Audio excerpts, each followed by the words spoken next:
Entonces lo importante de entender es que en el Antiguo Testamento, en la mente judía, cuando se habla del trono, se habla del lugar de gobierno de Porque es Dios. que para mí el concepto no queda completo si yo digo que es como el lugar de gobierno, porque en mi mente contemporánea y moderna el poder está dividido en tres.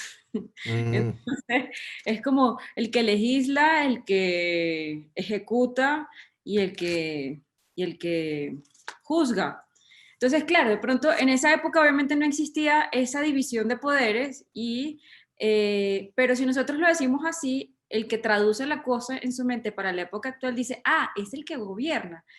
Y no, o sea, en esa época el trono era todo, el que legisla, plenipotenciario, el potenciario. Entonces, lo ¿a que qué voy? quieren hacer ahorita en Colombia, ¿no? Reunir todas las ramas en un solo poder.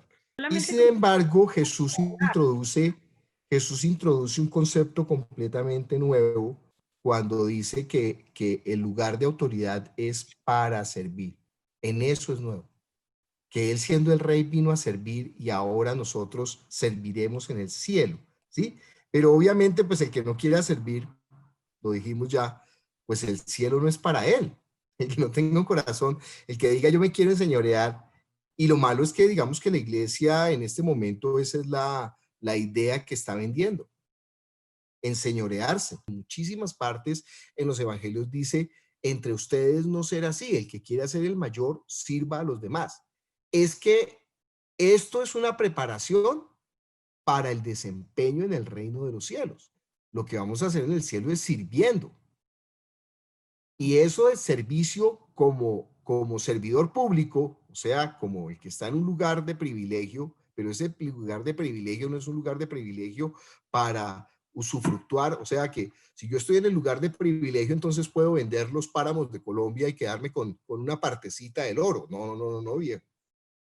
Al contrario, el privilegio es que yo tengo que ser un hombre correcto, probo, para guardar el beneficio de la mayoría.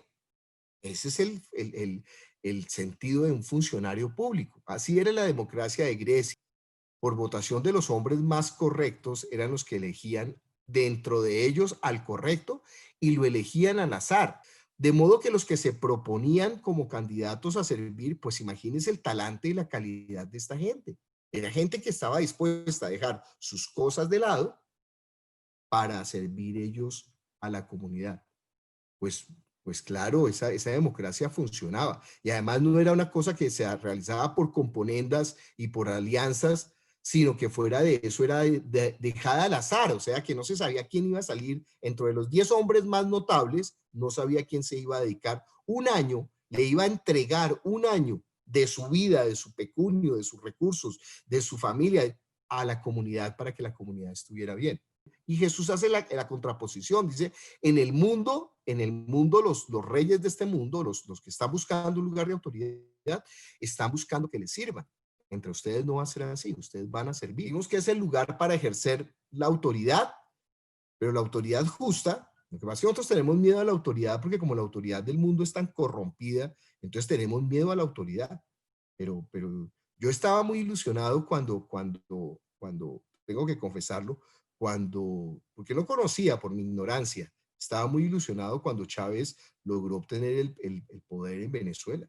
Lo estoy confesando, claro, pero yo pensé, pues un tipo que tiene unas ideas de bienestar. Y yo pensaba, imagínese un hombre al frente de un país con todos los recursos del petróleo, que en ese momento el petróleo estuvo en el momento más alto, jamás el petróleo logró conseguir un valor más alto. Y un hombre que está diciendo que va a hacer para que la gente pueda tener un bienestar. Y cuando se dedicó fue a robar y a matar y a silenciar y a callar y a cerrar las pocas industrias que funcionaban en Venezuela. En Venezuela casi todo se importaba. Las pocas industrias eran algunos colonialistas europeos que se habían adueñado pues, por medio de componendas políticas de la industria, pero la industria al menos funcionaba. La poquita que había, que era la industria cervecera, entre otras. Y cuando veo toda esa desgracia y todo eso, no, mentiras, mentiras. El corazón del hombre es absolutamente perverso y malo. Estos gobiernos mentirosos de socialistas de bolsillo son peores, porque al menos antes la gente en Venezuela comía. Pero ahora bajo ese tipo de socialismo, ojo, no quiere decir que el socialismo es malo, porque vaya usted a los países socialistas de Europa, que es otro socialismo, y usted va a ver el bienestar de la mayoría de la población, porque la mayoría de los recursos se utilizan por medio de los impuestos, para invertir en que toda la gente tenga por lo menos educación, que es un derecho. La educación no es un privilegio.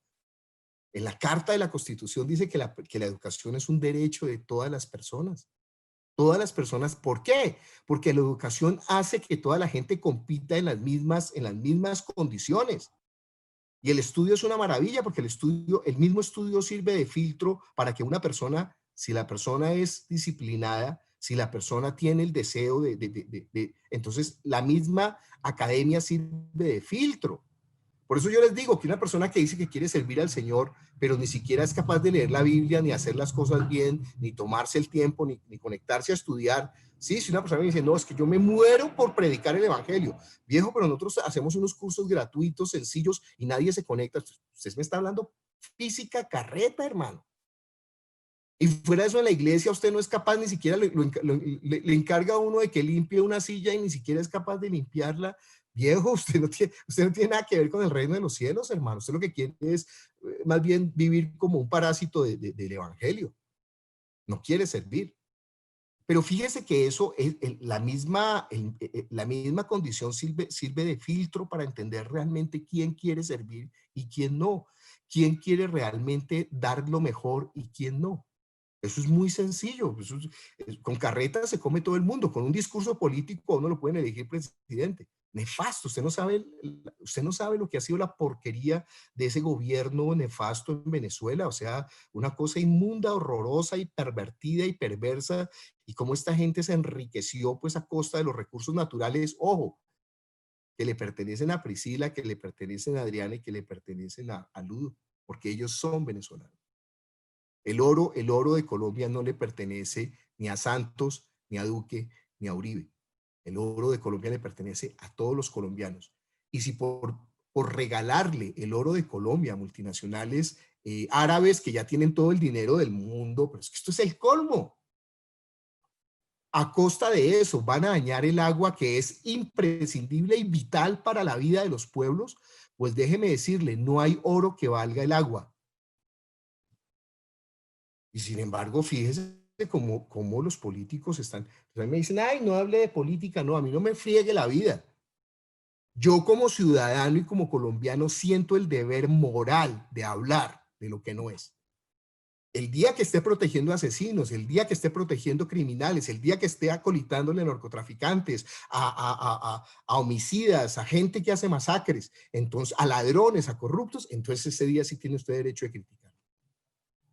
Pero mientras yo esté poniendo el dedo en la llaga por lo que no es, créame que yo siento que eso es un deber inclusive cristiano, hacerlo. ¿Por qué?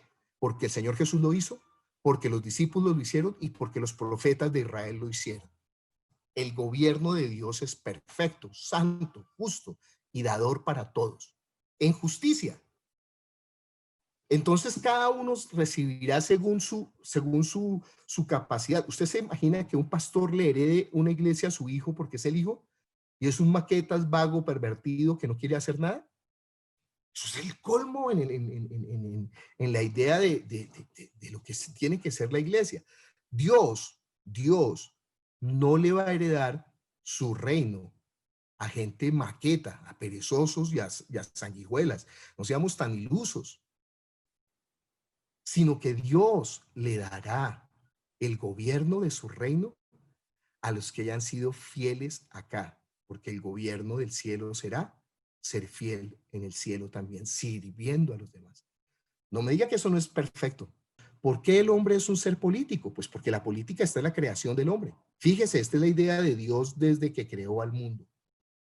Nosotros no podemos ser apolíticos y nosotros no podemos ser indiferentes fuera de eso ante lo que la gente está haciendo con el privilegio, que es una responsabilidad que Dios le ha entregado.